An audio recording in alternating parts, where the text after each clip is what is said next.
We'll start off this morning with Morgan State University head coach Fred Farrier. Morgan State fell to Army last weekend and will close out its season at Savannah State on Saturday. Good morning, Coach. Good morning. How are you? I'm fine. How you doing, Coach? I'm good. Coach, talk about last week's game and what do you think came out from it, considering Army plays a style of football you normally don't see this time, especially this time of the year, but just in general. Yeah, I think it's always difficult when you play against something that you're not really used to seeing and you got 1 week to prepare for it. It's a challenge anytime you go up against a true veer option type football team with the cutting style of offense that they execute. And, we had a game plan going in. We had an idea of how we wanted to attack it, and I think at times we did that. When guys executed their assignments, we were able to get off the field and force them into some punting situations. We actually got a couple of punts where they punted and got a couple of turnovers off of some fumble punt opportunities where we get the ball back.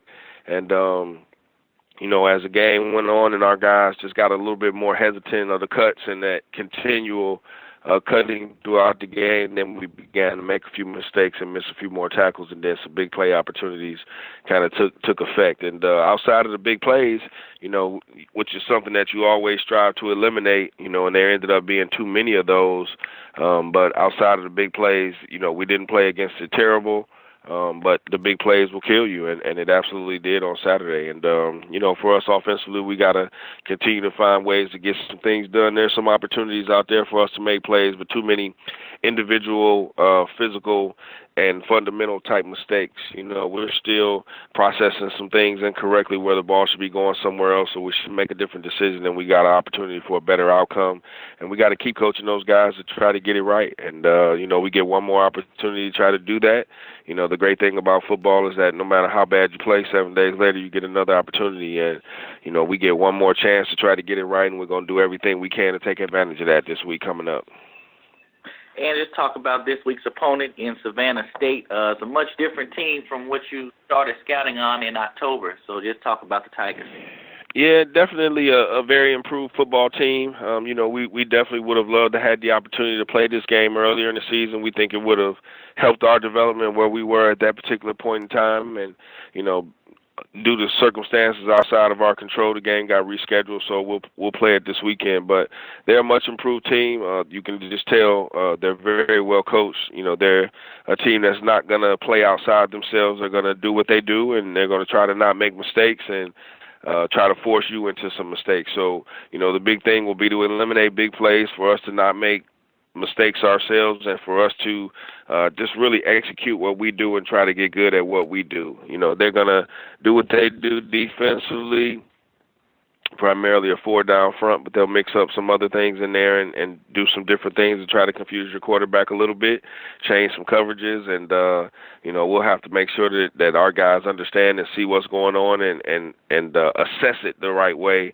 so that we can get the ball where it needs to go. Defensively, they're for us defensively, for them offensively, they're a much improved football team, and our guys have to be able to come up, tackle, keep it in front, and get off the field on 3rd down. So it'll be a challenge for us, just really, not getting away from what my points of emphasis have been throughout the course of the season. For us, our success, or failure really comes down to our own execution, and we've got to figure out a way to execute our assignments more consistently, to execute our assignments better, then more consistently, and then get to a point where we can dominate football games. And we're still trying to find a way to get to consistent execution, and that's what we're going to keep coaching for and trying to get our guys to understand and do. Thank you, Coach. We'll now open up the call and take questions from the media. Thank you, ladies and gentlemen. If you'd like to register a question, please press the 1 followed by the 4 on your telephone. You'll hear a 3-tone prompt to acknowledge your request. If your question has been answered and you'd like to withdraw your registration, please press the 1 followed by the 3. If you're using a speakerphone, please lift your handset before entering your request. One moment, please, for the first question. Our first question comes from the line of Mike Klingman with the Baltimore Sun. Please go ahead. Hey, Coach, you're riding a 6-game losing streak. And Savannah State's not going anywhere either. What's riding on this game? I think. First of all, how are you, Mike? And I appreciate the question. I think anytime you get an opportunity to play the game, there's so many limited opportunities to play. In a 365-day period, you only get 11, sometimes 12 opportunities to play. So just the opportunity to play one more time and to try to correct some of the mistakes and leave a much better impression of what type of football team we think we are, I think that's extremely important this week. It's extremely important for us to try to come away with a win, to just continue to have some pride in what we do and pride in who we are. One of the things that we talked about last week to our team was taking pride in everything we do, and really for us, pride, kind of stems down to and becomes personal responsibility in our daily effort, and it matters what people think about us. It matters, the product that we put on the field. We need to give people a reason to want to come and see us play and want to support our program. So this game gives us an opportunity to go out, play better, to continue to feel good about Morgan State University and to take some positive momentum into the off season for the guys who are returning, take some positive momentum into recruiting, and, just continuing to try to put our program in a better place than it was before. And, we've had a difficult year. There's some opportunities and some things that we have missed, but as a coach, you keep coaching those things and you keep trying to find small victories in there for you to create and turn into teaching lessons. And I think we've tried to do that very earnestly throughout the course of the season, and we'll continue to push and strive for those guys to get better and find a way to play the best game that they've played over the course of the season. The last 2 weeks, the results have not been exactly what we wanted to, but 2 weeks ago, especially against Florida A&M, our effort was really outstanding. We really played 59 minutes and 21 seconds in that football game, which were really, really good. And, we had a good effort to a turning point in the game against Army. So we're going to keep trying to push effort and enthusiasm, and we're going to try our best to find a way to get out of this deal with a win this weekend. You think it's better that this game was postponed? Better not to end the season on with a 60-3 loss? Yeah, I'm glad we get another opportunity to play, outside of coming off of a tough loss like the one against Army. Army's a good football team, and, they're having their best season in a number of years, the most wins that they've had in a number of years, I think in 6 or 7 years. So they're a much improved football team as well, with good coaches and a good coaching staff and a head coach who makes over $1 million. So they're coached very well. They're coached very well as well. So we're going to do what we can in this game coming up against Savannah State, and we're going to do everything we can to put our kids in the best situation and try to come away with a win. Along those lines, you talk about $1 million coach. Any word on your future yet at Morgan? I do not know. The original plan from the beginning was to be evaluated at the end of the season. I know that the results, on paper and in actuality, in terms of win and loss, hasn't been exactly what we wanted. But, I think we have an idea of the things that we need to improve. I think we know how to improve those, and, I want the opportunity to do that. So, whatever our administration decides to do, I'll be in full support of that. I've had a phenomenal time during my 3 years at Morgan State, and I hope that I can be here for a long time. I'm excited about the future here. I think we got a plan in terms of what we need to do to change the mindset and the culture around here to create long-term success. This is definitely a place where we can win, and I think we have an idea how to do it. So, whatever our new athletic director, Mr. Ed Scott, and our president and President Dr. Wilson and Vice President Dr. Kevin Banks decide, I'm in full support of that. And, hopefully I get an opportunity to continue to be here and continue to develop this program in a positive way as we try to return to greatness. So last question. In this game, do you play the young guys looking for next year and risk another loss, or do you go with your regulars and try to end the season on a high note?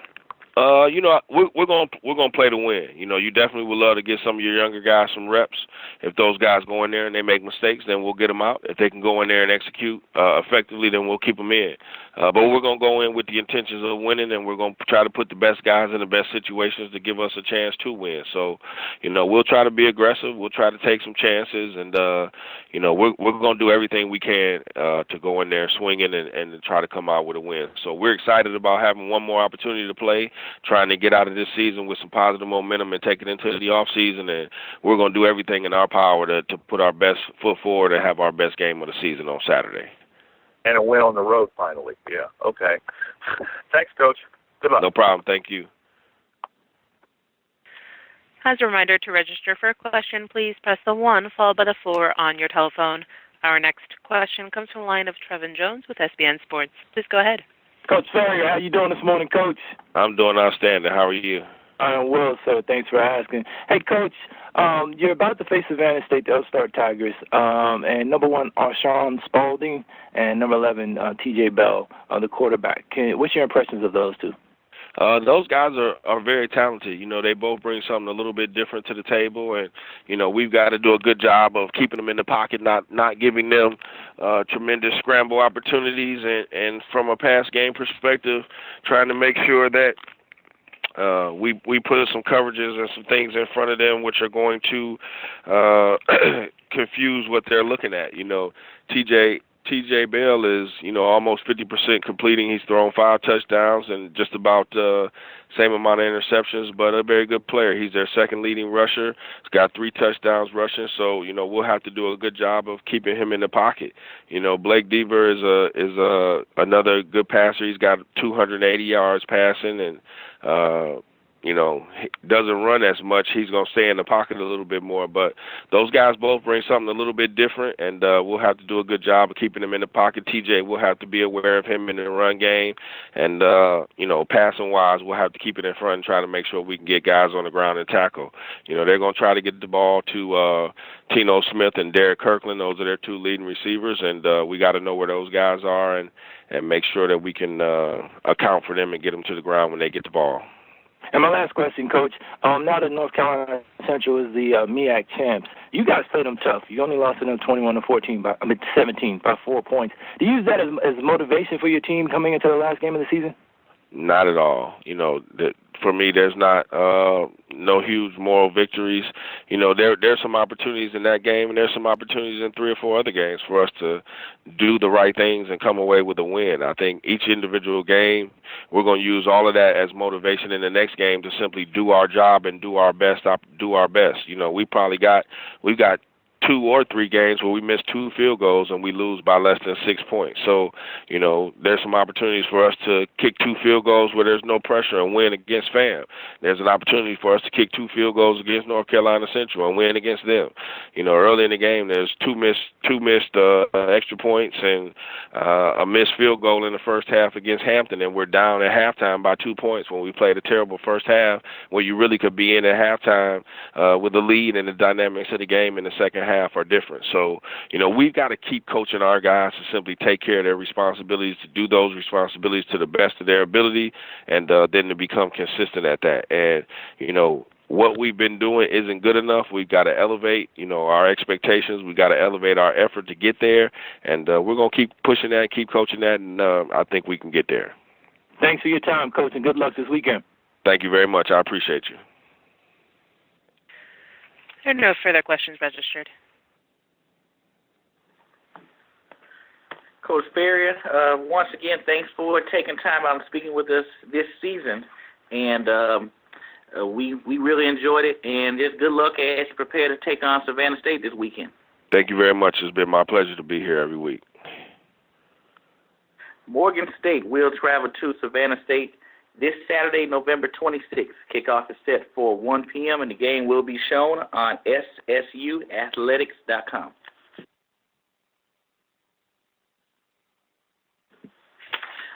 Our second call this morning comes from Tallahassee, Florida, as we talk to Florida A&M head coach Alex Wood. The Rattlers fell to Bethune-Cookman last week in annual Florida Blue, Florida Classic in Orlando, and has concluded this season. Good morning, Coach. Good morning, Ryan. How are you? I'm fine. How you doing, Coach? Doing good. Doing okay. Coach, recap last week's game in the Florida Classic from your perspective, as it was a 8-point contest going into the fourth quarter.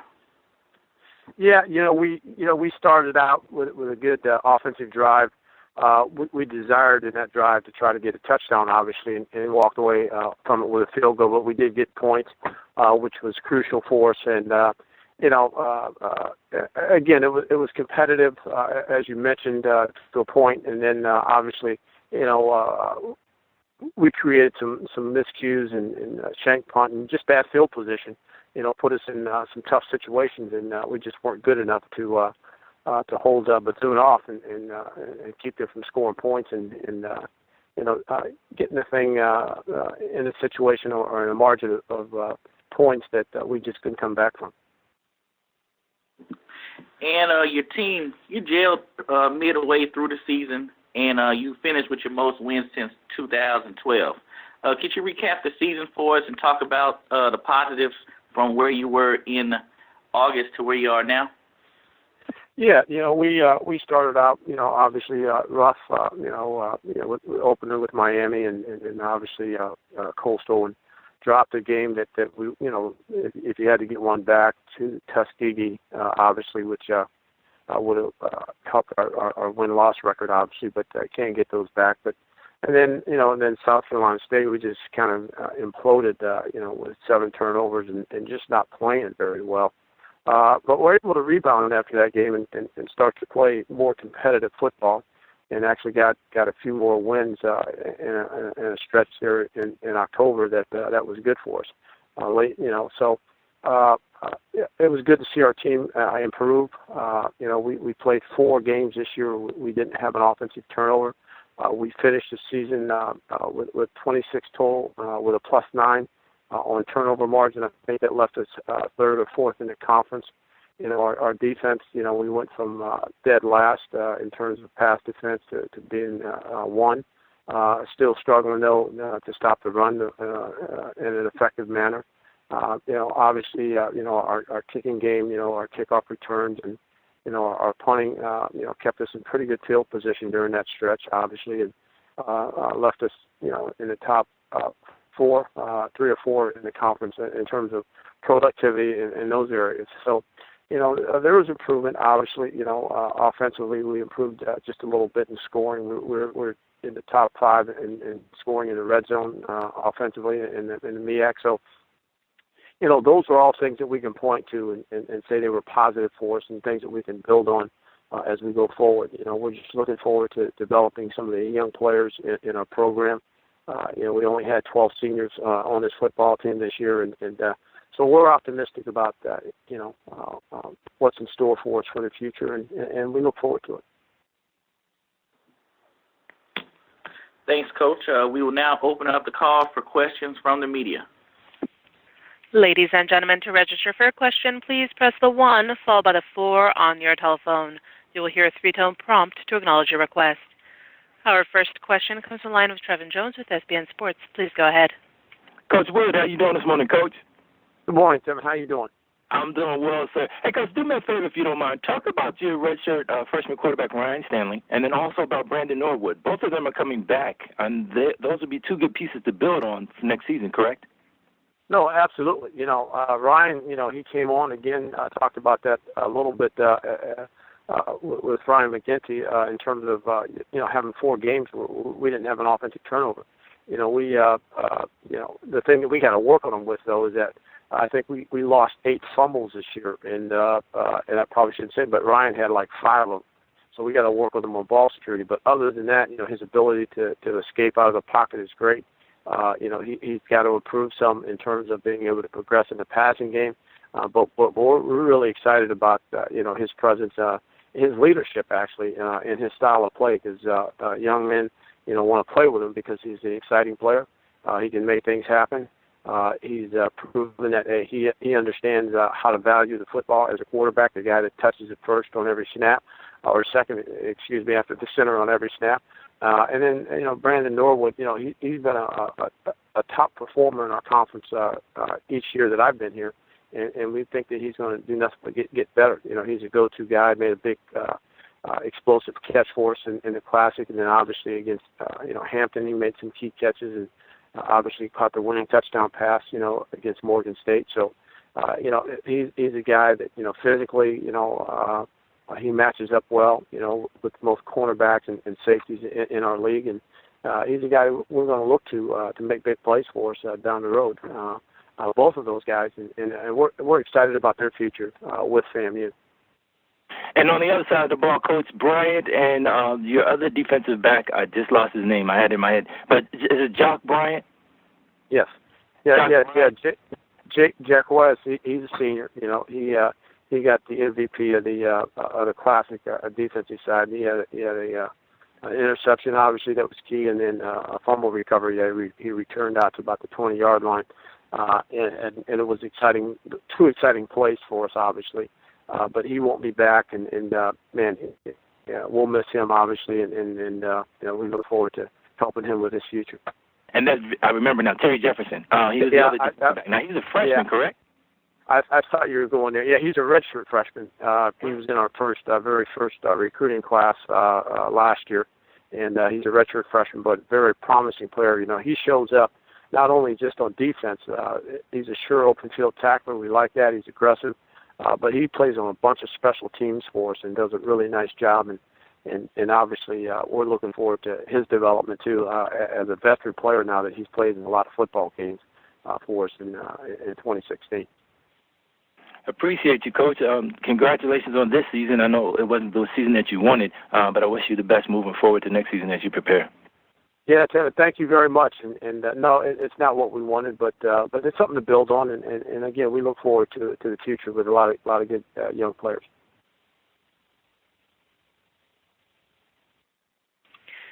Our next question comes from the line of Melvin Beal with Inside the Game. Please go ahead. Good morning, Coach. How are you?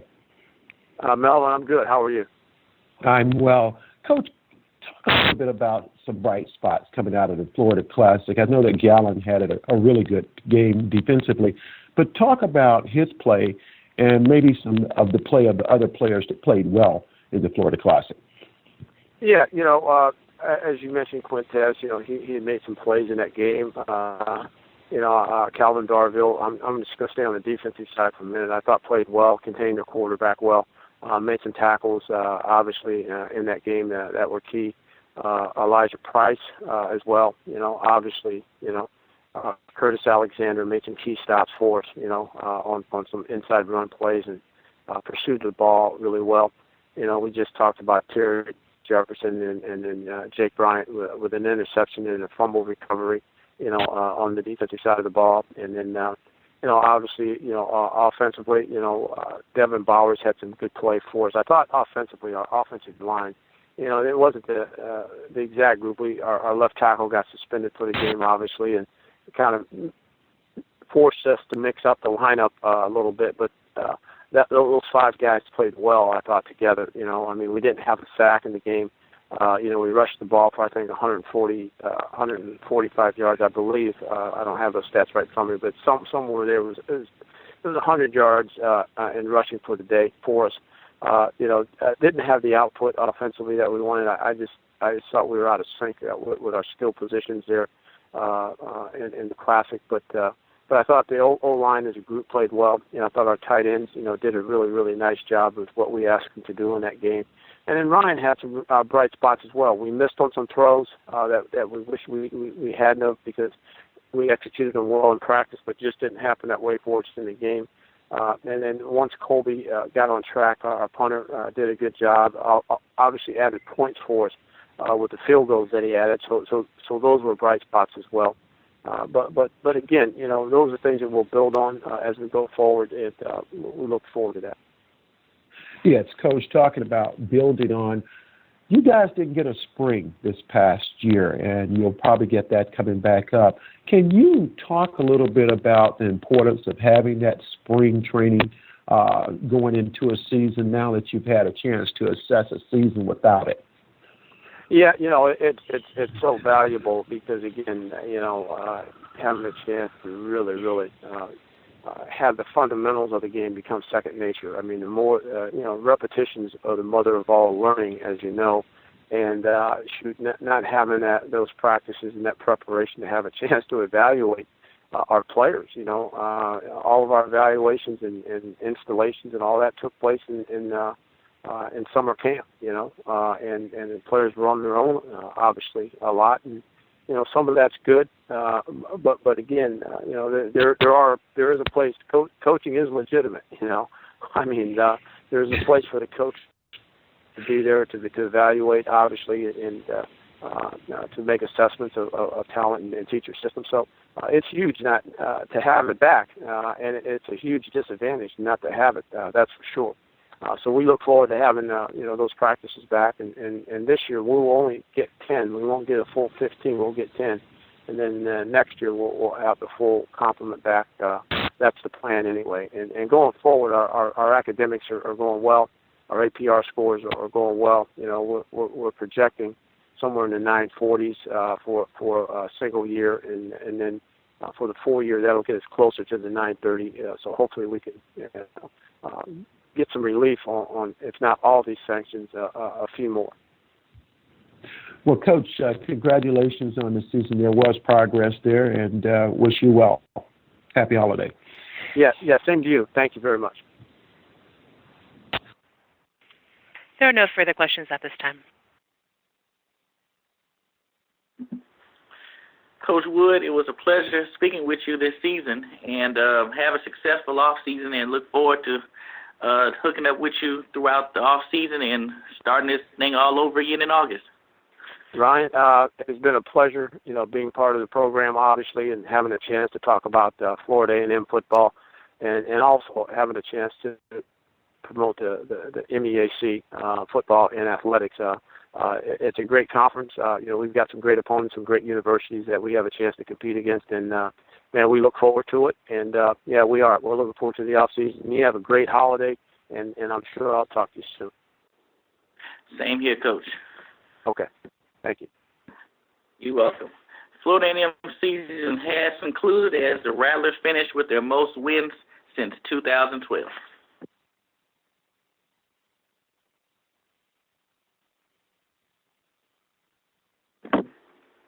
Next up, we have Bethune-Cookman head coach Terry Sims. Bethune-Cookman defeated Florida A&M last weekend in the annual Florida Blue Florida Classic, and will travel to Orangeburg, South Carolina this weekend to face South Carolina State. Good morning, Coach. Good morning, Ryan. How are you? I'm fine. How you doing, Coach? Good. Coach, talk about last week's Florida Classic win, as it was a total team effort across the board. It was, and I think, we actually put together a complete game, a total team game on Saturday. We had guys, making plays all over the field, and that's what we were looking for, early in the season. So I think it was definitely a total team effort. We had guys back from injury that made plays, and we had some guys that we had to count on early in the season. They provided some depth for us, and we had a chance to play a lot of guys on Saturday. Late in the game, it was an 8-point game, and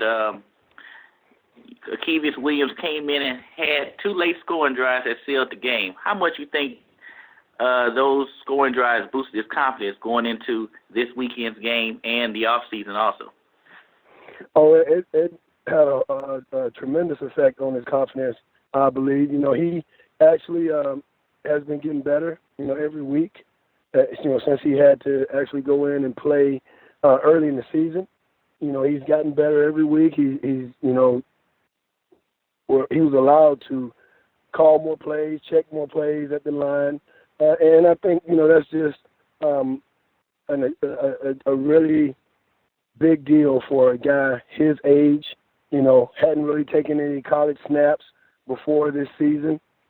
So, I think it had a lot to do with his confidence. And, right now we're looking at, he's going to be the guy for this football team, here in the near future. Well, thank you, Coach. We'll now open up the call for questions from the media. Ladies and gentlemen, to register for a question, please press the 1 followed by the 4 on your telephone. You will hear a 3-tone prompt to acknowledge your request.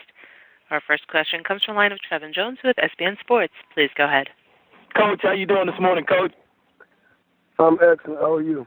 I am well, sir. Coach, got to ask you this question. And I've asked you this before, and we've already talked about it. It's been an unusual season for you, as for many in the conference. But you started out trying to get players back, trying to overcome plenty of injuries. Didn't do so well at the beginning of the season. But now, Coach, you're like on a 4-game winning streak. What's been the turnaround in the season for your team? Well, I think you just said it. It's getting guys back from injury and, having a chance to give guys a break, because the guys that had to play early in the season, they have experience now, and they're creating depth on this football team. So, we're playing now with a pretty healthy football team, and I think guys are allowed to play fast and not have to be worn out because they have backups right now. So I think that has a lot to do with it, getting guys back that we were counting on early in the season, and now having guys that are backing them up with game experience that can go in and give them a blow. And did you get any surprises from any players this season that had to step in and fill those positions? Did they perform above what you expected at some positions? Well, I think when you look at our defensive line and you have guys that didn't play a whole lot last year, or guys that didn't play, Deshaun Ray coming in and playing well, in the middle.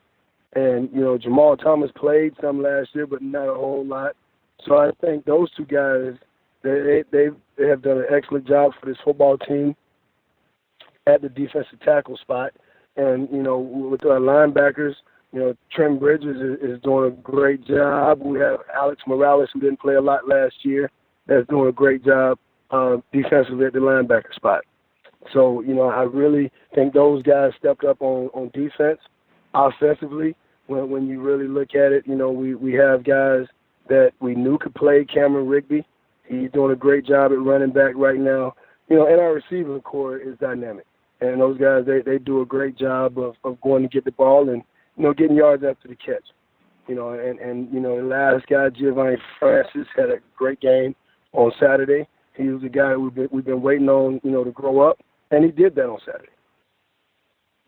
And, Coach, as you look at South Carolina State, number 10, Darius Leonard, the linebacker, who was averaging like 10 tackles a game.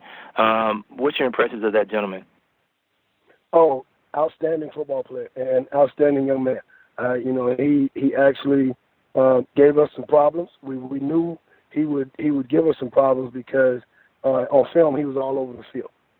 And he did just that on Saturday. He was running around making plays all over the field, and he was a guy that you had to account for. So I think he's a really, really good football player, and he's not the only one. I'll say that. They had some athletes on the field, and they had some guys running around creating some problems for us on Saturday. And, Coach, I thank you as always for your time, and I wish you the best of luck. Thank you. There are no further questions at this time. Well, Coach Sims, thanks for taking time out this year to speak with us, and it was good seeing you last weekend, and good luck as you prepare to close your season out at South Carolina State. Thank you, Ray. Once again, Bethune-Cookman will head to Orangeburg, South Carolina this weekend to face South Carolina State. The game will be streamed on scstateathletics.com.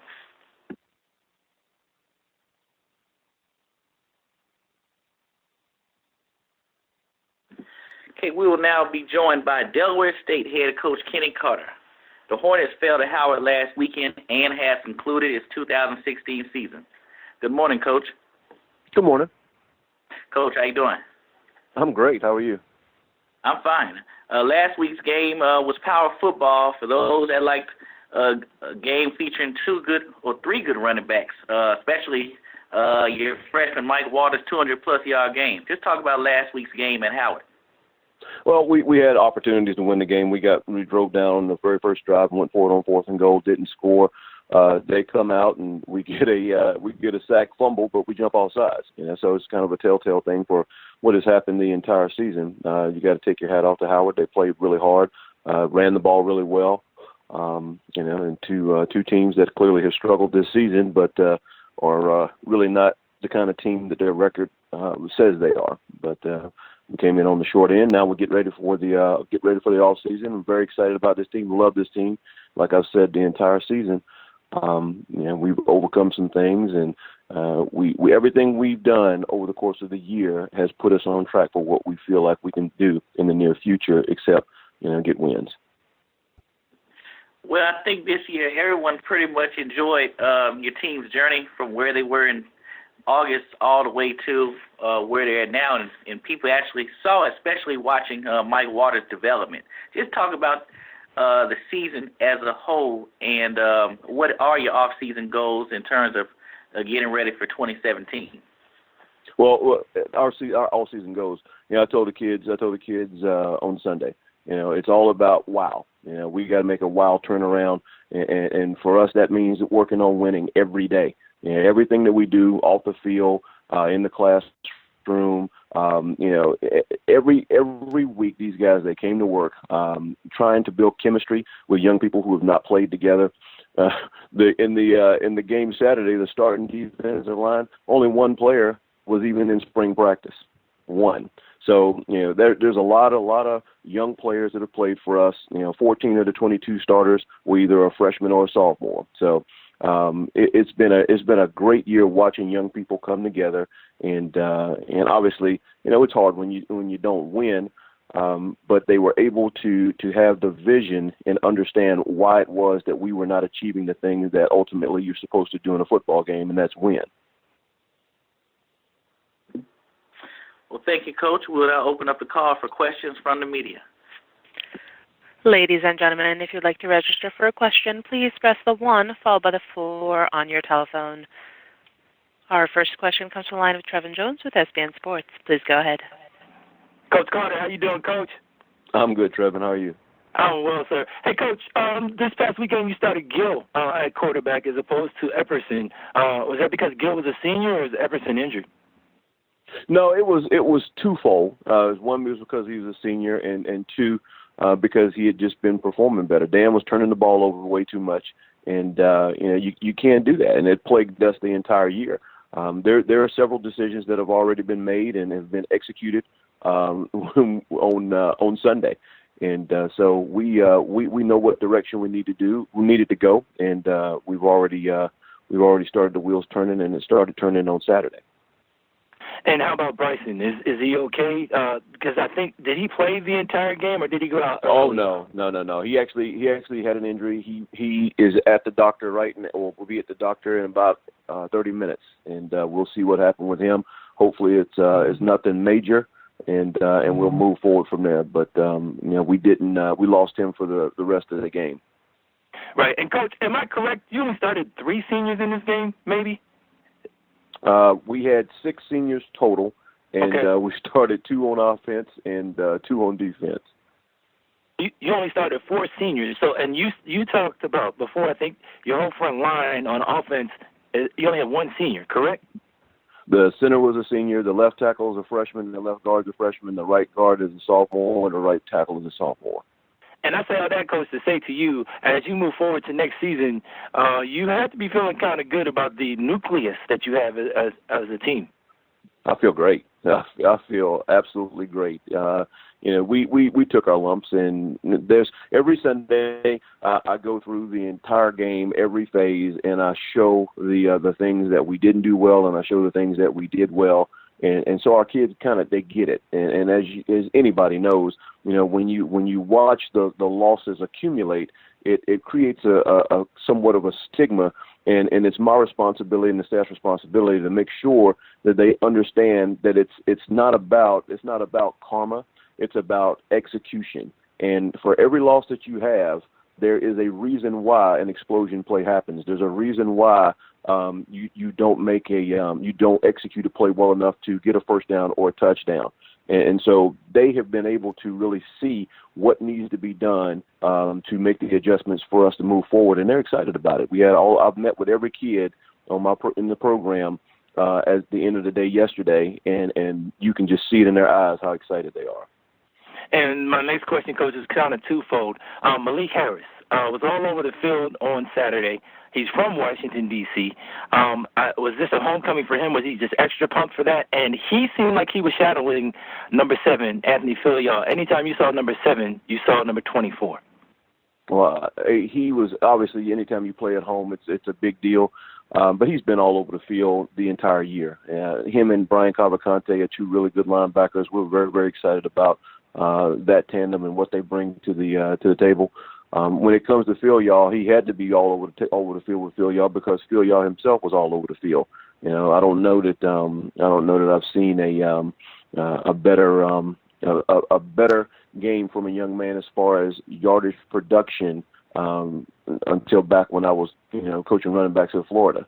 He was really, really good. He did a great job, and Malik had to be all over the place just to get him on the ground. And you get Malik and Brian back next year, correct?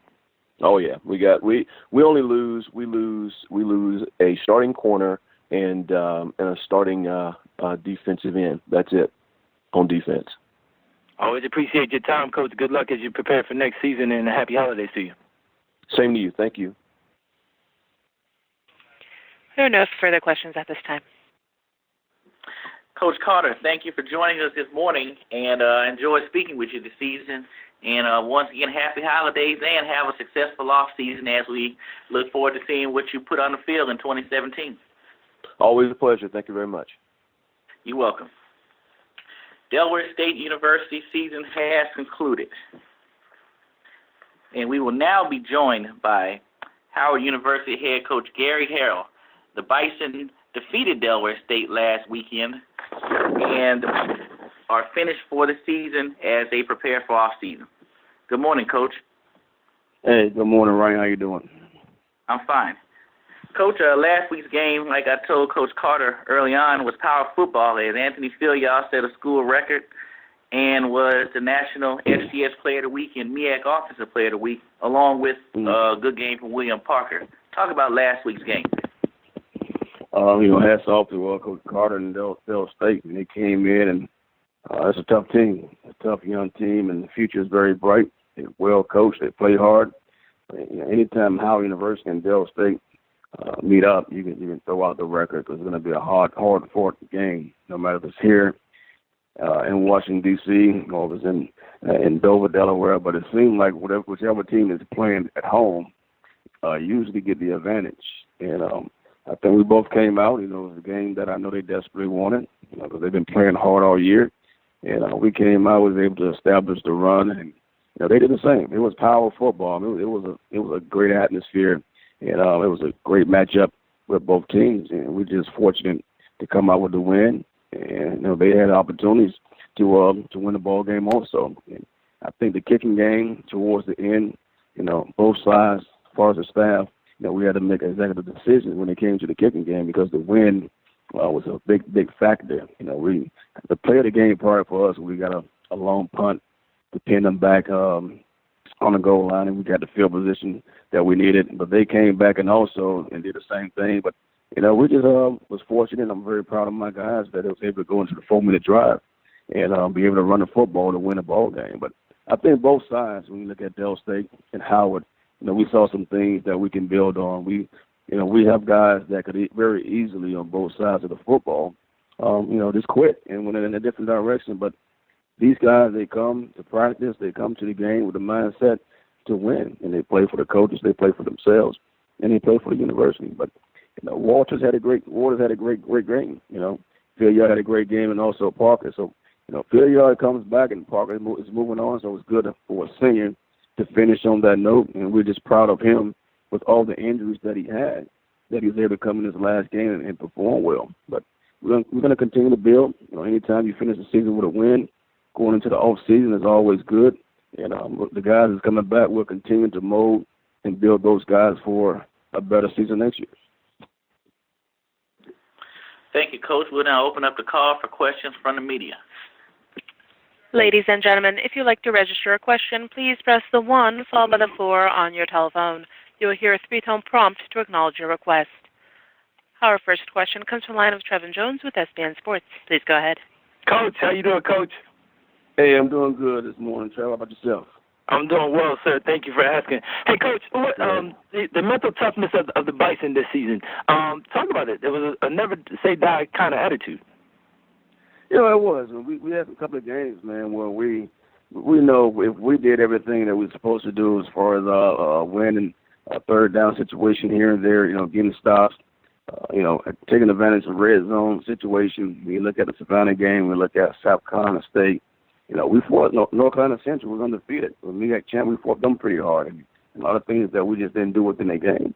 So we know what we have. We know even though with the injuries and young guys, we still have a good football team. We just have to get around those things. So it's not like anything structurally is out of position.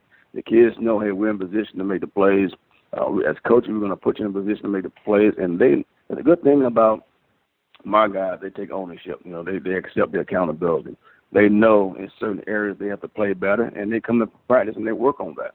And we have to continue to work with them to get them to that point so we can win those ball games. Because we lost a lot of close ball games, but a team, they fight hard, man. It's like I'm so proud of these young men because, like I said, they could have very easily just laid down, but they wanted this game for the seniors, and they showed toughness. And like I said, I think they're very resilient in that area, and that's what we're trying to accomplish here. Build a tough football team that can do the things they do on the football field, and of course in the classroom, and move on into their lifestyle. And, Coach, looking at the positions that you're losing, the seniors that you're losing, it looks like the secondary is going to get hit pretty hard because you're going to lose Julian, Craig, and Johnny Cooper. And then on the offensive line, you also looks like you'll get hit pretty hard with Nate and Janier, along with Torrey leaving. How do things look in the off season? No, I feel good where we are. We look at the seniors. We have like 18 seniors that's departed, and all these guys came in and did a great job for the program. But what we do, we try to make sure that we position ourselves and have someone ready to step in and fulfill those gaps. When you look at the secondary, coming into the season, we lost 2 starting corners with Ken Russ, who finished early as far as graduating, who had another year to play football, but had a job offered from the FBI, and he chose to make that transition, and that's a wonderful option to have. So we lost him right before the season, and also Trayvon Hunt. We lost him in the spring due to an injury in the weight room. So when you lose 2 starting corners and you have to go with the backup guys like Blair and Banks, and those guys came in and performed well, but it's their first time really getting those amount of game reps. We lose Julian Blair, but Banks come back with a year of experience on this belt. We get Trayvon Hunt back, so it's like we don't really miss much in that area. And we look at Mekhi Richardson, who's a young guy, who's a freshman who's always around the ball. He plays very fast. We feel good about Mekhi also. So I think we'll be better, in my opinion, at the corner position. But losing Craig Johnson, who's the general, who's the guy that runs the defense in the absence of Devin Rollins, that definitely will help. So we got to make sure on the back end that we're able to find guys, either through Leland Lassiter, Alante Dunn, guys of that nature that can fill in for Craig. Marcellus Allison, he was a young puppy last year, pretty much a freshman that played free safety.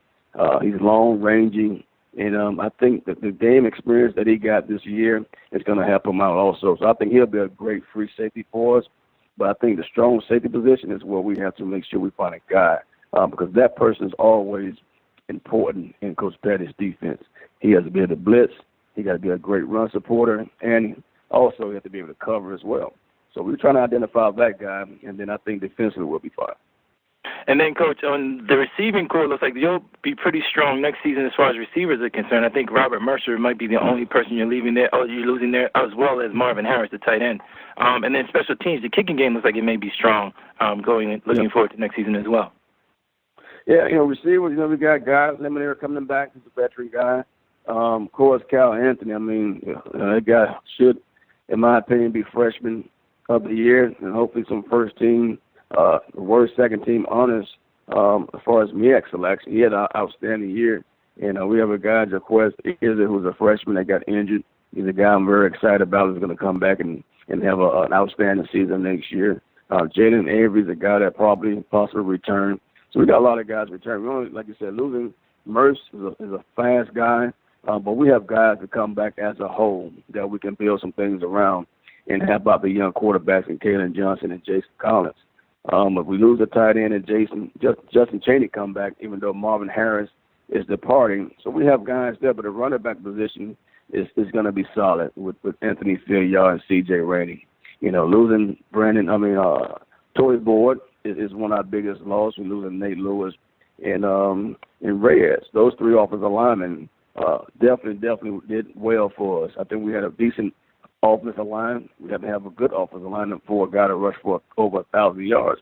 So now we want to make sure the guys that's returning as we go in the spring that we identify who those guys will be. And I feel good with the guys that's returning. I think at the center position, losing Nate and those guys, we got to find out who will be our center going into 2017. But we have enough guys that's returning. We're going to also get out and recruit about four more offensive linemen to make sure we fill those holes. But offensively, I feel good. I think we're going to be more explosive. with Anthony Farrier, who's now getting back into the groove. I think the quarterback position is going to be more confident, more polished. And the receivers, I think they're going to be the biggest group for us next year. I think they're going to do a good job, trying to keep up with Cal Hampton. I think he really set the tone for the rest of the receivers to show them how they must play in the passing game.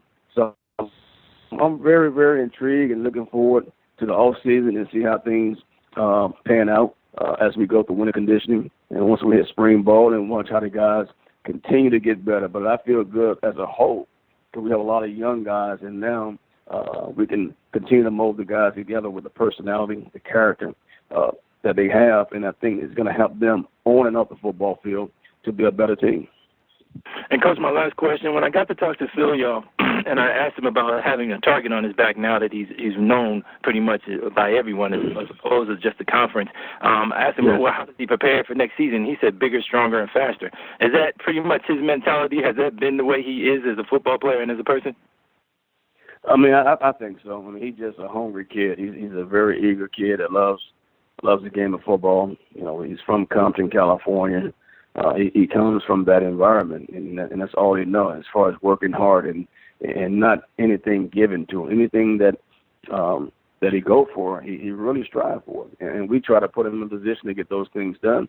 He set out for this year. He missed a game against Morgan State, towards the end, and just hit the rush for 200 yards.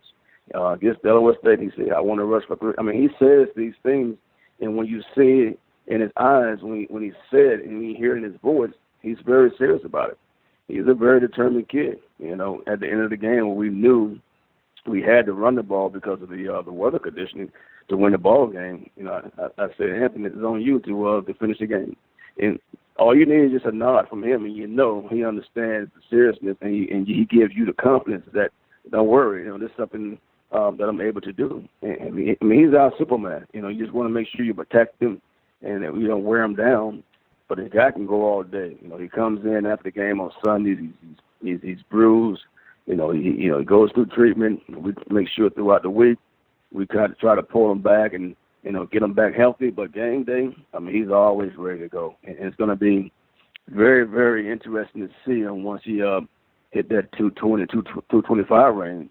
He's going to be more explosive. He's going to be more powerful. He's a guy that looks for contact. I think that we're very fortunate, not only at Howard, but in this conference, to have a guy that we can watch week in and week out. With Terry Cohen at A&T, he's departing, but I think we have another back that we can feature in this conference to the world, to let them know the type of talent that we're bringing into this conference. Coach, always appreciate you, always respect you, and appreciate your time. Happy holidays to you, and good luck in the off season. Hey, happy Thanksgiving to you, man. I appreciate your support all year.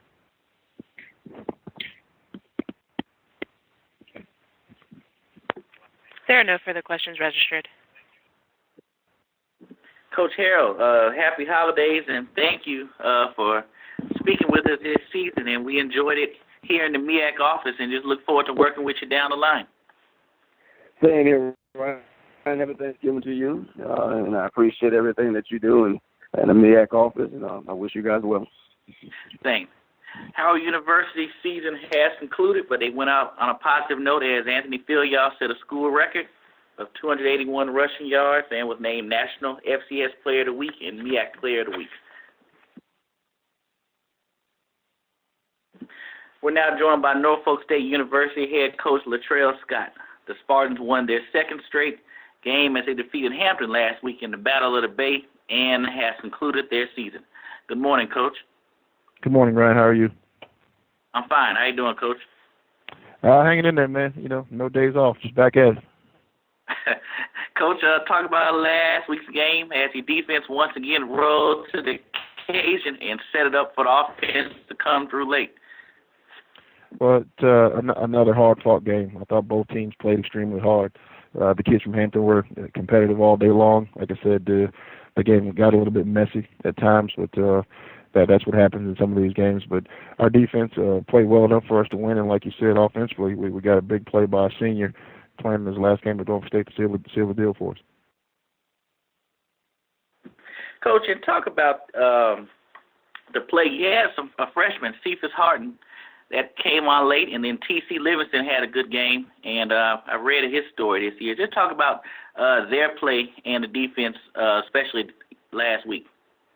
Well, Cephas was starting in place of Kyle Archie. Kyle Archie had a season-ending injury about 2 weeks ago, and Cephas is a true freshman that's coming on for us. For him to be able to have 15 tackles in a game like that just talks about his future. And he made 15 tackles, but he probably missed another 5 or 6 tackles. So there's a bright future here for Cephas. And T.C. Livingston just been a steady guy for us all year long, and we're going to meet with TC here in a few minutes and kind of decide what he's going to do down the road. But he'll graduate, and hopefully we'll get him to come back to go to graduate school and play for us next season. But like I said, a very solid effort by Coach Brown's defense, and those guys. A lot of those guys are back, so that's a positive in our defensive situation.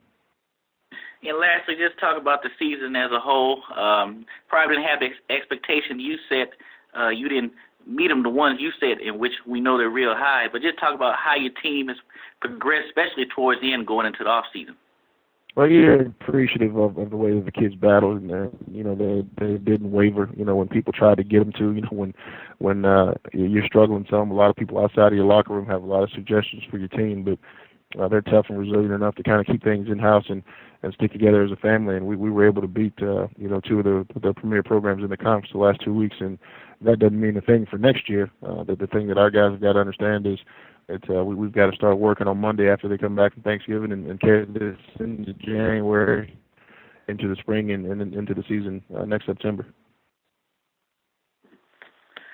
Thank you, Coach. We'll now open up the call for questions from the media. Ladies and gentlemen, if you'd like to register for a question, please press the 1 followed by the 4 on your telephone.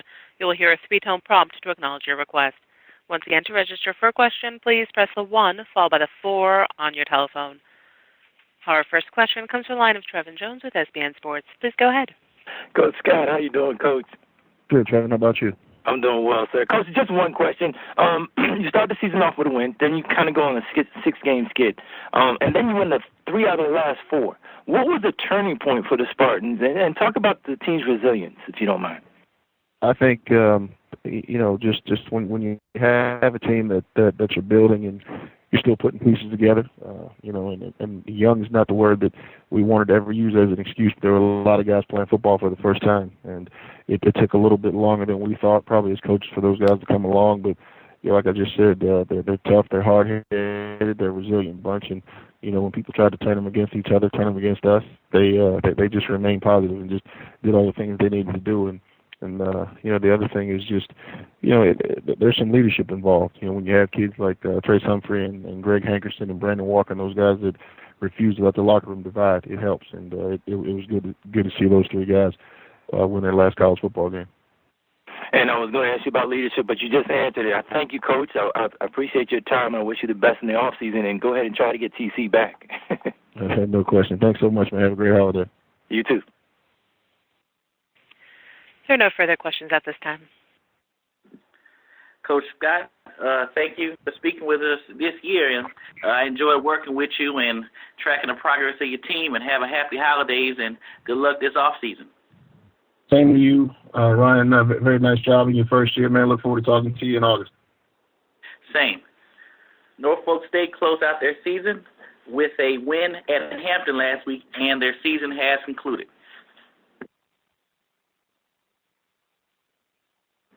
We will now talk with Hampton University head coach Connell Maynor. Hampton fell to Norfolk State last weekend and will travel to Conway, South Carolina to face Coastal Carolina this weekend. Good morning, Coach. Good morning, Ryan. How you doing, man? I'm fine. How you doing? Hanging in there. Coach, just recap last weekend's game versus Norfolk State as it came. It was a hard-fought game and came down to the end once again in this rivalry. Yeah, it was. We knew that. Coach Scott's done a great job. We knew his kids hadn't given up because they came in winning 2 out of the last 3 and beating South Carolina State. And so we knew those guys hadn't given up, and it was going to be their last day, their last game, senior day for those guys. And we knew it was going to get their best effort, and we did. It was a battle of the Bay, and we battled, and at the end of the day, they made one more play than we did.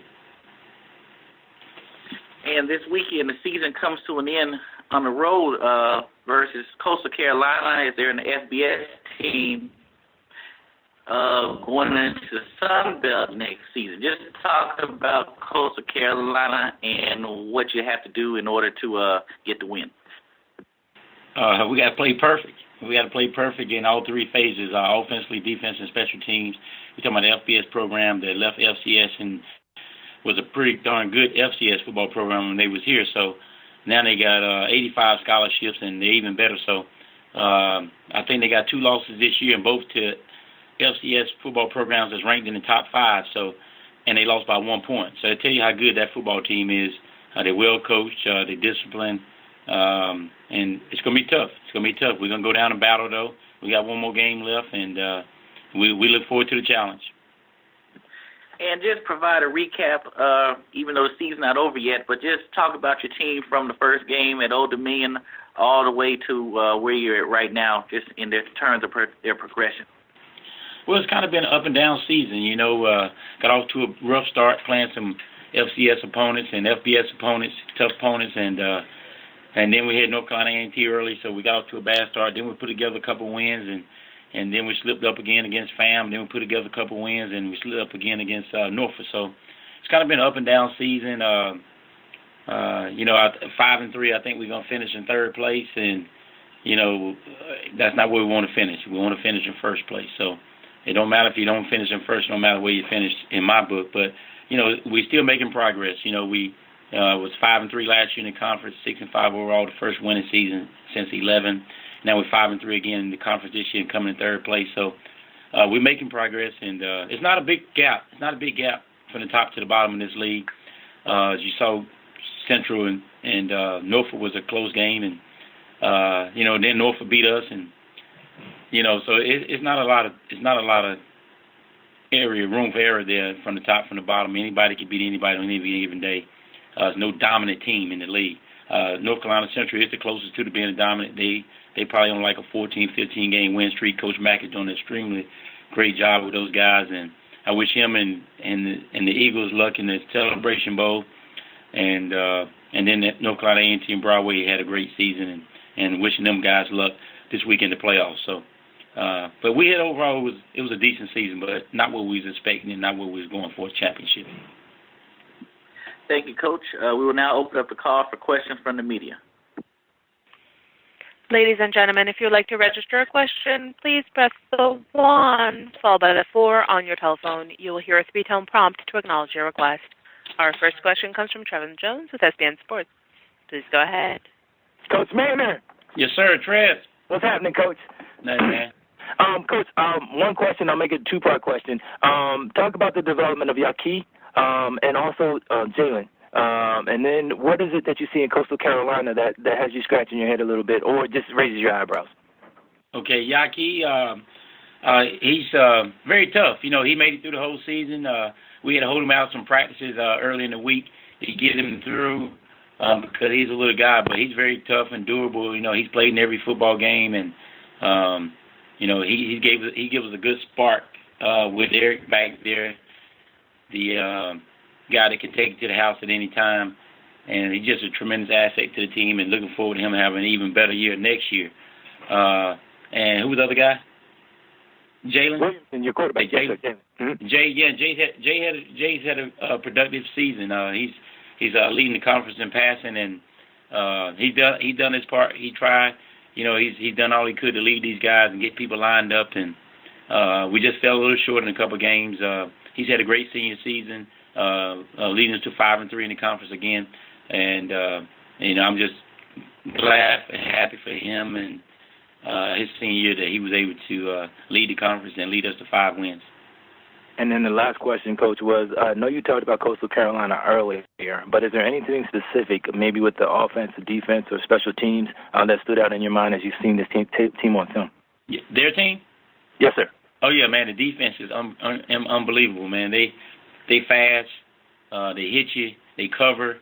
You know, they get you in 3rd and long, they're going to stand 3 guys up and walk them around, and you don't know who's coming and who isn't coming. And they'll bring 6, and then they'll drop and only rush 2. So, you know, you got to try to stay out of third and long with these guys, and which that's tough to do because they got such a good football team. Offensively, they could score. Now they're gonna try to run the ball. You know, they down some quarterbacks. I think they took their fifth quarterback, and I think they got a wide receiver backing him up. But it don't matter because they run the ball. You know, they don't throw the ball. They threw the ball I think 10 times the last game, and they blew the team out. So, you know, we got to be physical.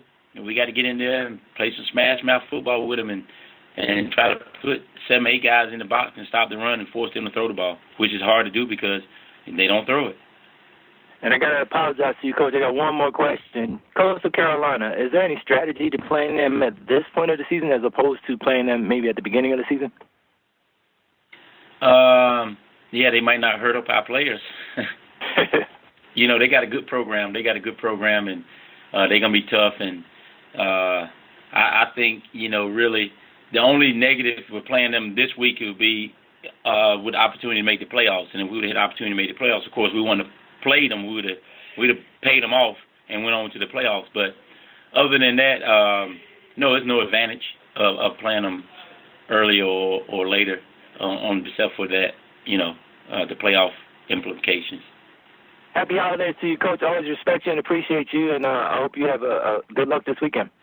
Same to you. Happy holidays. Tell everybody in the family and wish you a Merry Christmas and a Happy New Year and Happy Thanksgiving. Same to you, Coach. Thanks. All right. No further questions registered. Thank you, Coach Maynor. We enjoyed speaking with you this season, and have a happy holidays also from the MEAC, and good luck this weekend. Prepare for Coastal Carolina. Thank you, Ron, man. You did a great job, and always great to see you at the games, man. Keep on doing what you're doing. Same here, Coach. Good luck. All right, thank you. Hampton will travel to Coastal Carolina this Saturday at 2 p.m. The game will be live streamed on GoCCUSports.com. Our next head coach this morning is Savannah State's Erik Raeburn. Savannah State fell to South Carolina State last weekend and will host Morgan State this weekend. Good morning, Coach. Good morning. Coach, we'll jump right into it. Talk about last week's game versus South Carolina State. Yeah, I was. We were disappointed, obviously, with the way we performed. Felt like it was the worst we played all season. Defensively, I think we gave up 255 yards rushing, which is the most we've given up since starting MEAC play. And then offensively, turned the ball over 4 times. I think other than our first game against Georgia Southern, I don't think we've turned it over more than once in a game. So that was disappointing as well. So we just didn't play well on either side of the football, and certainly, they're a big reason why. But we felt like we just didn't have anywhere close to our A game on Saturday. When this weekend you played Morgan State, and speaking with Coach Farrier this morning, obviously the scouting report probably has changed tremendously from the one you started developing in October. What you've seen from Morgan so far in your game preparations? Well, yeah, I mean, obviously we feel like they're really good defensively, particularly up front on the defensive line. Really athletic, really talented group there. And as you know from several of these calls, that's one of our weaknesses is on the offensive line. We're really inexperienced there, and so that'll be a difficult matchup for us, and a real challenge for us offensively, particularly after how poorly we played this past week. We're going to need a much better effort to have any chance against Morgan State's defense. And then, offensively, they have a veteran quarterback, and he does a good job. They don't turn the ball over, and if we give up 250 yards rushing like we did last week, we'll have little to no chance of stopping them. But so hopefully it'll be difficult for us, but hopefully we'll play better than we did this past Saturday and make a game of it. Coach, in overall, just talk about the season, and everyone is well documented on what took place at the beginning to where you are now. Just talk about, if you can, briefly on the team's progression and just how the expectations and the excitement level has been raised in Savannah.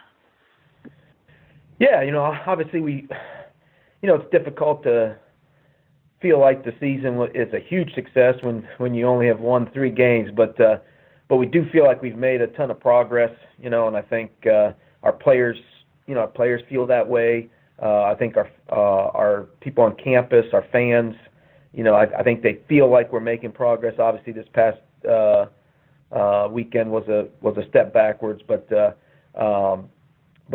I think people are more excited about our program, and we're showing some signs of life. But certainly we have a long way to go to be able to be competitive with the top teams in the conference. But we feel like we're moving in that direction at least. Thank you, Coach. We will now open up the call for questions from the media. Ladies and gentlemen, to register for a question, please press the 1 followed by the 4 on your telephone. You'll hear a speed-tone prompt to acknowledge your request. Once again, to register for a question, please press the 1 followed by the 4 on your telephone.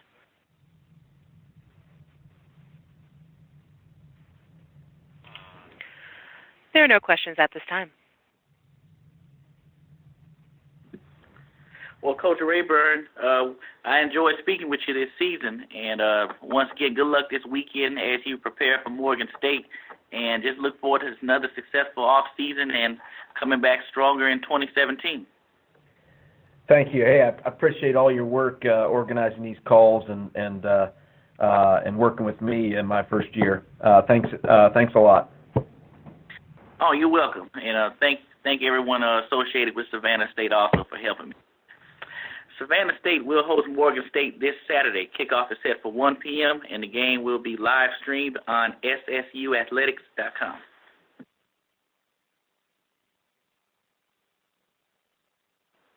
Our next call takes us to Orangeburg, South Carolina, as we welcome in head coach Buddy Pough of South Carolina State.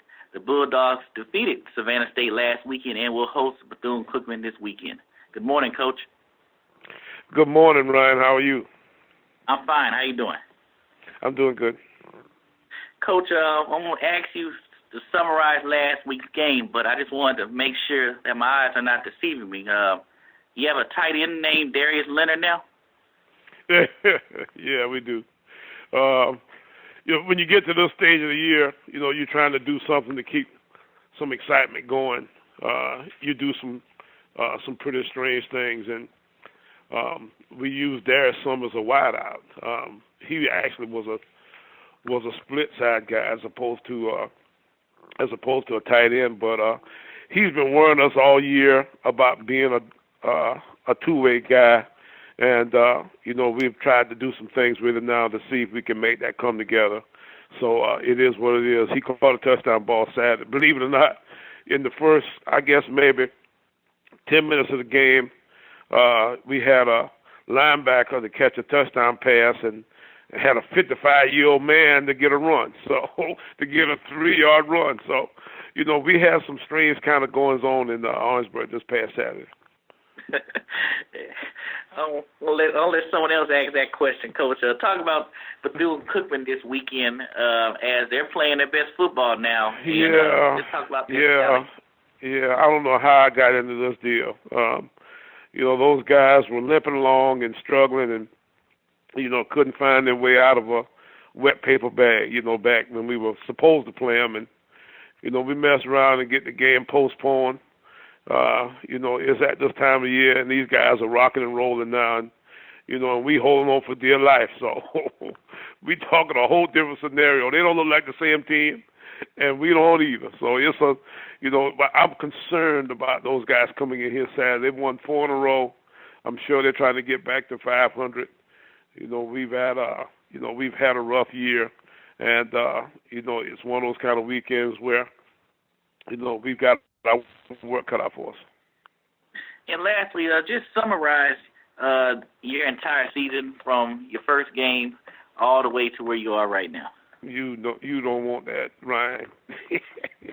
Listen, the last thing I want to talk about is, where we've been and some of the kinds of things that are going on. I can tell you that we lost 3, we won a couple. We won 3, then we lost maybe like 3 more. Let me see, that made us 3 and 6. Then we won 1.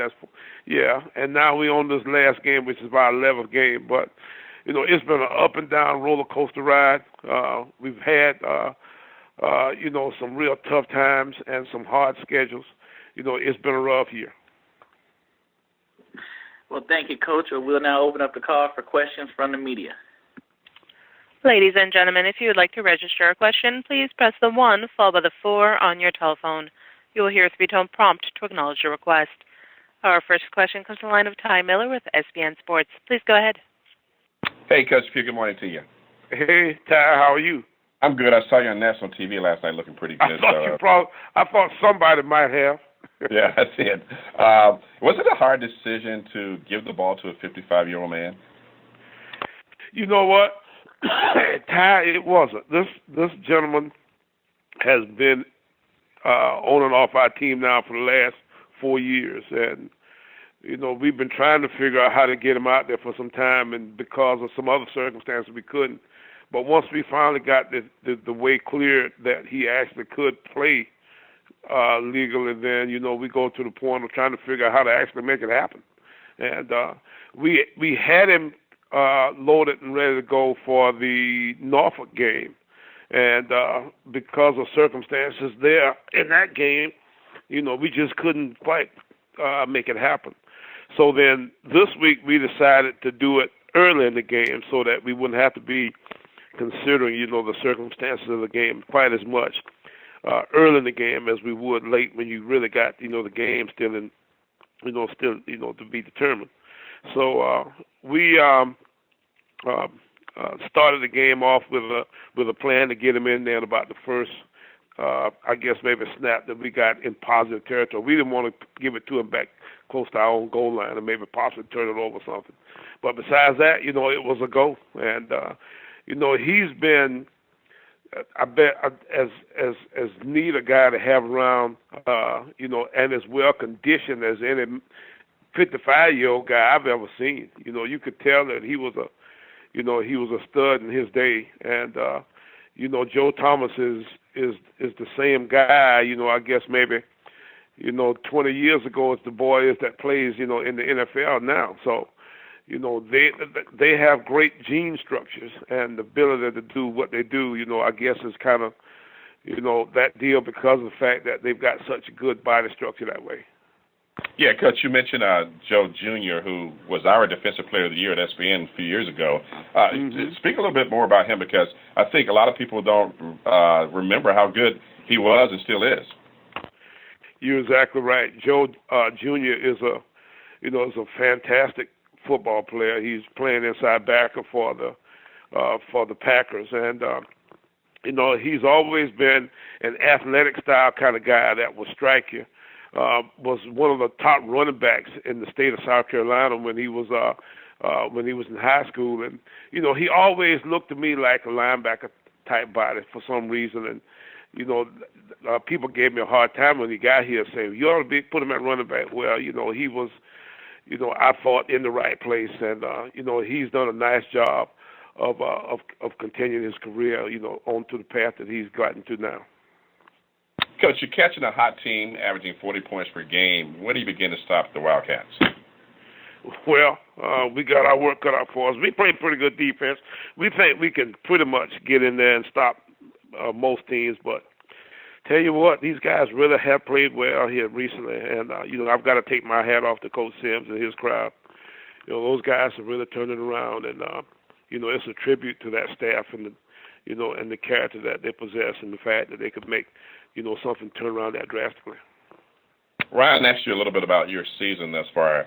And, if you end up winning this weekend, you end up with 5 wins against 3 losses against similar competition. Because if you look at the first 3 games this season, you can't really say it's been unsuccessful. So how do you look at this season, being that it's been kind of disjointed? You got this game, a makeup game coming up, but it's really not a bad season if you look at the overall with a couple of close losses there. Well, when you look at it that way, you get an opportunity to say that, that we've done, fairly well. We didn't play good enough in the league, and that's, I think, probably the one thing that, that concerns us. We had chances to win the conference games that we lost. We lost 3 conference games, by, some pretty close margins. And, we feel like we didn't close those games out in a way that gave us an opportunity to win. So, I think that might be the down part of it. It's not necessarily the overall record. I don't know if the wins and losses mean quite as much to us as sometimes, how we finish up and how we play, as the season went along. So I thought that was probably, the main reason why, I don't necessarily think the year was as good as it should have been. Coach, good luck this weekend. Thank you, Ty. We'll talk to you soon. All righty.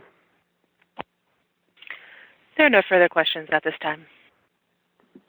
Coach Pough, I want to thank you personally for speaking with us this year, and enjoyed getting to know you and working with you. And definitely good luck this weekend as you prepare for Bethune-Cookman.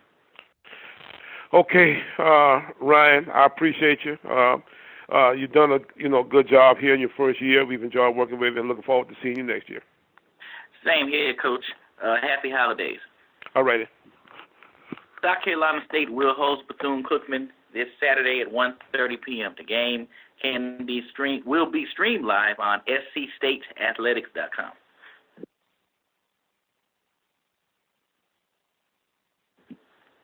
We now move on to Greensboro, North Carolina, as North Carolina A&T State head coach Rod Broadway joins us.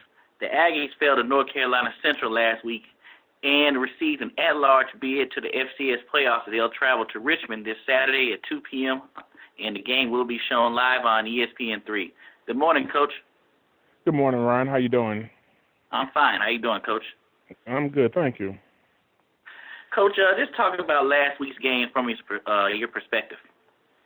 Okay, we got a butt kicked, actually, and, from our standpoint, didn't play nearly as well as I thought we could, and I think Central has something to do with that. But, there's times I didn't recognize the team that was out there. So, we're going to go back to the drawing board and try to make some improvement and get a little bit better and go up and see if we can play with Richmond.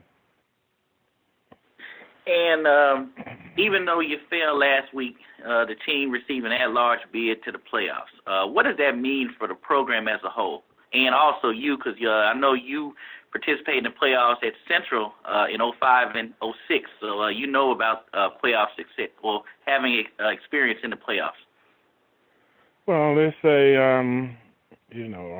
a honor actually to have an opportunity to go play again and having a chance to play another game. And this thing is so fragile sometimes, game of football, that every chance you have an opportunity to play, you need to look forward to. So we're trying to get our team out of the hole and get them motivated to go play. And, and again, it's a great honor to have been chosen to play in the playoff. And hopefully we can go up and represent our conference and do a good job this weekend.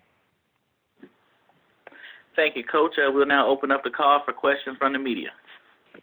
Ladies and gentlemen, to register for a question, please press the 1 followed by the 4 on your telephone. You will hear a 3-tone prompt to acknowledge your request. Our first question comes from the line of John O'Connor with the Richmond Times-Dispatch. Please go ahead. Rod, do you worry about your team's emotional state coming off such a rivalry game, a championship game? Of course we do. We're trying to dig them out of the hole, trying to get them motivated, and trying to look at the positive of this thing. And, again, you don't have so many chances to play, and that's what our guys need to understand. So we need to try to get them motivated, excited about playing another ball game. I know the coaches are excited, and I think a lot of our players are excited. And it takes some time to get some of them out of the hole because they had such high expectation for the year and end up losing a game, really knocked them off their rocker a little bit. So we got to try to get them going one more time. Hey, if I could follow up by asking your impressions of Richmond. Good football team. I've watched them for a couple of days now. I think they do an outstanding job, good up front, both sides of the ball. good. They're a good, solid football team. That's all you can say. Just good all the way around. Offense, defense do a good job kicking games. So, it's going to be a heck of a challenge for us, but it's a challenge we look forward to. One last one, if I might. What are you expecting a quarterback from Richmond with sort of the unstable situation there? Our quarterback or their quarterback?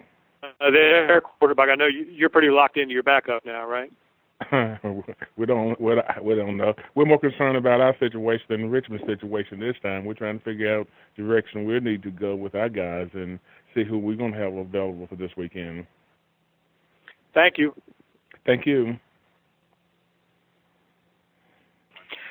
As a reminder, to register for a question, please press the 1 followed by the 4 on your telephone.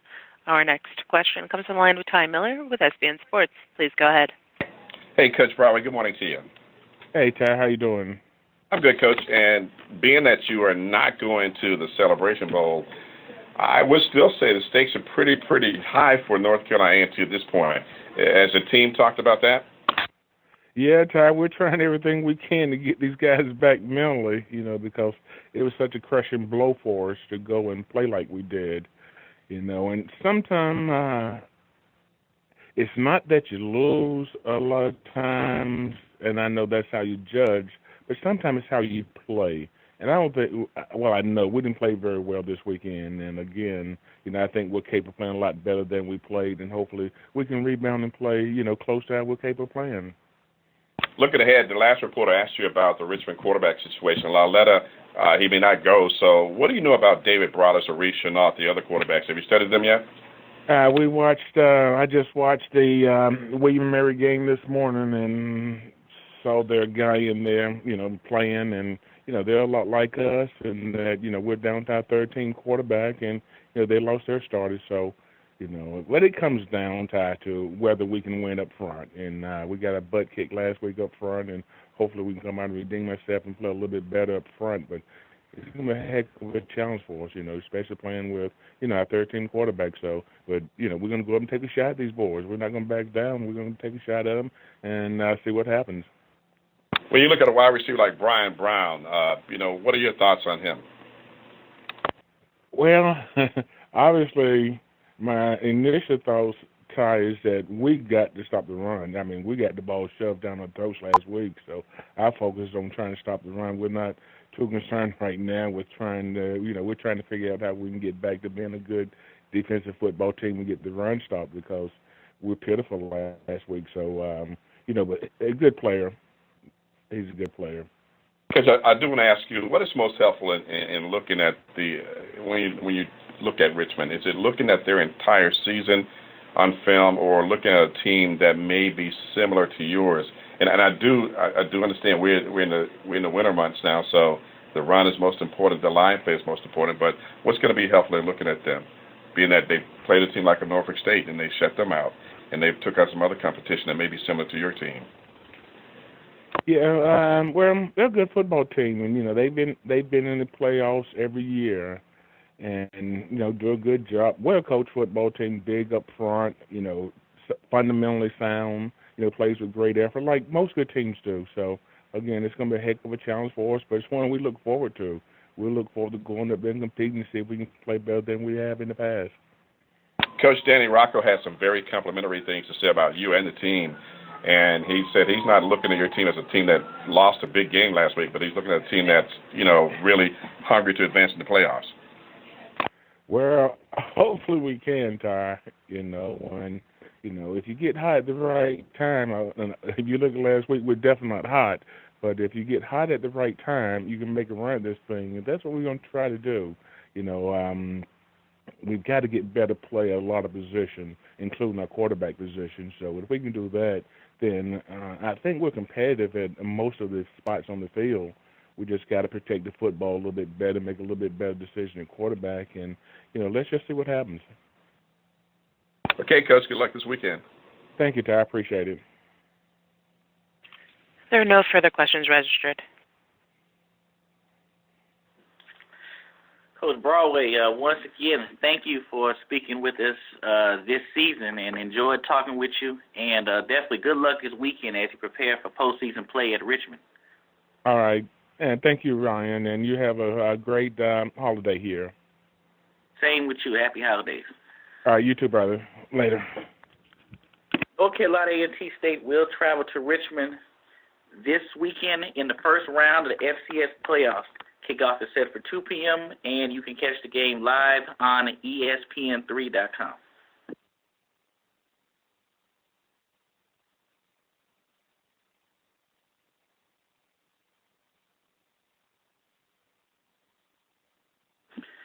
We will close out this morning teleconference with our final head coach, Jerry Mack of North Carolina Central. The Eagles earned the MEAC championship outright as they defeated North Carolina A&T State last weekend for a berth to the second annual Air Force Reserve Celebration Bowl. Good morning, Coach. Good morning, Ryan. Coach, first of all, congratulations on the season in general, and especially last week's win. And just looking at all the clips and reading the stories, there's a lot of excitement around Durham. But we'll just start off, just talk about last week's game as your team had that fast start we had talked about early on. And do you think that helped overcome the emotions that they had going into the game? I do. You know, the first couple of series, or the first series, we drove the ball down the field and ended up throwing the interception, so it kind of killed some of that momentum early. But we were able to kind of get back focused and, you know, put a couple of drives together right before the half, and I think we went in up at halftime 14-0. And whenever you get a chance to take a halftime lead and put a little bit more pressure on a team like A&T with that dynamic of an offense, it always helps because you know they're going to get something going. So you try to make sure that you can separate a little bit before they start to kind of start clicking and figuring it out. And also, I get a chance to see some clips on Malcolm Bell post-game in addition to what took place during the game. He's a well-spoken young man. And could you just describe what he means to your program on and off the field?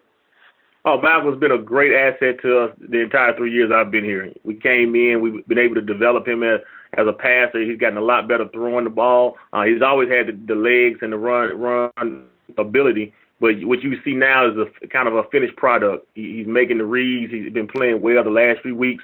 You know, a lot of his interceptions this past year have come from more tip balls or whatnot. But he's been doing a great job of just overcoming some adversity through his career, and then also making sure that he put in the time to study. Off the field, he's just been a great asset. He's become more of a leader. A lot of the guys look up to him. Some of the younger guys always coming to him for advice. So we're just proud of the young man that Malcolm's turned into being.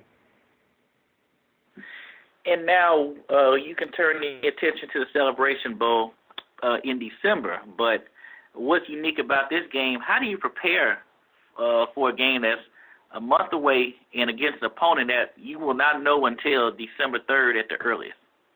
We concentrate on getting better as a football team. There's still some things and some holes that we got to fill. We're going to try to rest some of our guys that may be banged and bruised up. We're going to try to rep some of the younger guys. So, you know, we're going to get a lot of young guys some reps that haven't been getting a ton of reps throughout the season.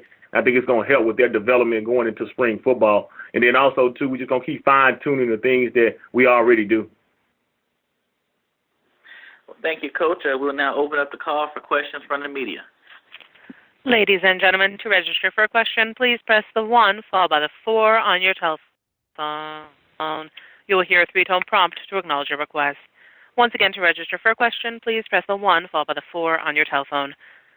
Our first question comes from the line of Trevin Jones with SBN Sports. Please go ahead. Coach Mack, how you doing, sir? Hey, how you doing? I'm doing well. Congratulations, first and foremost, Coach. Coach, does waiting so long stop the momentum? I heard you just say you're going to get some young guys, get some reps. I understand that. But you as a coach, do you worry about the momentum that you've built up from the beginning of the season, going on a winning streak till now, and then preparing for that game? Not so much. You know, it's a long season. We played a lot of games this year, a lot of reps, a lot of plays. So, you know, the thing that people don't take into consideration is just the wear and tear on guys' body.